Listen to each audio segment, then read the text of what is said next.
ಶಿವೇ ಸರ್ವಾರ್ಥ ಸಾಧಿಕೆ ಶರಣ್ಯತ್ರ ಎಂಬ ಶ್ರೀ ಗೌರಿ ನಾರಾಯಣಿ ನಮಸ್ತುತೆ ನಮಸ್ತುತೆ ಎನ್ನುತ್ತ ಮೊದಲಿಗೆ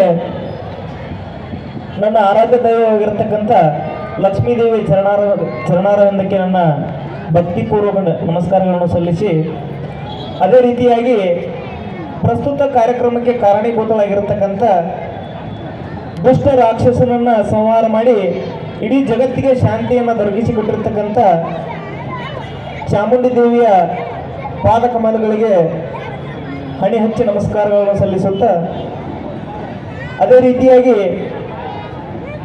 ಪ್ರಸ್ತುತ ಕಾರ್ಯಕ್ರಮವನ್ನು ಕಣ್ತುಂಬಿಸಿಕೊಳ್ಳಲು ಆಗಮಿಸಿರ್ತಕ್ಕಂಥ ನನ್ನೆಲ್ಲ ಸಹೋದರ ಸಹೋದರಿಯರಿಗೂ ಕೂಡ ಅಂದ್ರೆ ಈ ನಮ್ಮ ಉತ್ತರ ಕರ್ನಾಟಕದ ಭಾಷೆ ಒಂದು ಸ್ವಲ್ಪ ಈ ಕಡೆ ತಿಳ್ಕೊಬೇಕಾದ್ರೆ ಒಂದು ಸ್ವಲ್ಪ ಮುಜುಗರ ಆಗೈತಿ. ಆದರೂ ನನ್ನ ಸಹೋದರ ಸಹೋದರಿಯರೆಲ್ಲರೂ ಸ್ವಲ್ಪ ಒತ್ತು ಕೊಟ್ಟು ಅದನ್ನು ತಿಳ್ಕೊಂಡು ಈ ಕಲಾವಿದರಿಗೆ ಪ್ರೋತ್ಸಾಹ ರೂಪದ ಆಶೀರ್ವಾದವನ್ನು ತಾವೆಲ್ಲರೂ ಮಾಡಬೇಕಾಗಿ ತಮ್ಮಲ್ಲಿ ವಿನಂತಿಸಿಕೊಳ್ಳುತ್ತಾ, ಈ ಕಾರ್ಯಕ್ರಮದ ಮೂಲ ಅಂದ್ರೆ ರೈತ. ಹಿಂದಿನ ಕಾಲದೊಳಗೆ ಯಾವುದೇ ರೀತಿಯ ಯಂತ್ರೋಪಕರಣಗಳು ಇಲ್ಲದ ಕಾಲದಲ್ಲಿ ರೈತರು ಎತ್ತುಗಳಿಂದ ನೇಗಿಲನ್ನು ಹೊಡೆದು ಹೊಲ ಹಾಗೂ ಮಣ್ಣನ್ನು ಸಮ ಮಾಡಿ ಉತ್ತಿ ಬಿತ್ತಿ ಕಣವನ್ನು ಮಾಡಿ ಕಾಳನ್ನು ತೆಗೆದು ಇಡೀ ಜಗತ್ತಿಗೆ ಅನ್ನವನ್ನು ನೀಡುವಂಥ ಕಾರ್ಯವನ್ನು ಮಾಡ್ತಿದ್ರು. ಅದಕ್ಕೆ ಕೆಲವೊಂದು ವಿಶ್ವವಿದ್ಯಾಲಯಗಳು, ಕೃಷಿ ವಿಶ್ವವಿದ್ಯಾಲಯಗಳು ನಾಣ್ಣುಡಿಯನ್ನು ಮಾಡಿವೆ.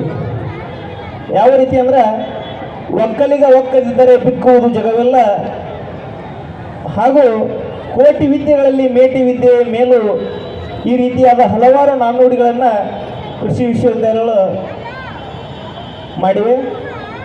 ಈಗ ರೈತರು ಯಾವ ರೀತಿಯ ಎತ್ತುಗಳಿಗೆ ಬಸವಣ್ಣ ಅಂತೇಳಿ ಹೆಸರಿಟ್ಟರು, ಮಳೆಗೆ ಮಳೆರಾಜ ಅಂತ ಹೆಸರಿಟ್ಟರು, ಹೀಗೆ ತಮ್ಮ ಒಕ್ಕಲುತನದಲ್ಲಿ ಬರುವಂಥ ಸಾಮಗ್ರಿಗಳಿಗೆ, ಅವರು ಬಳಸುವ ವಸ್ತುಗಳಿಗೆ ಅವರು ದೈವಿ ಸ್ವರೂಪವನ್ನು ಕೊಟ್ಟು ಭಕ್ತಿಯಿಂದ ಅವುಗಳನ್ನು ಪೂಜೆ ಮಾಡ್ತಿದ್ರು.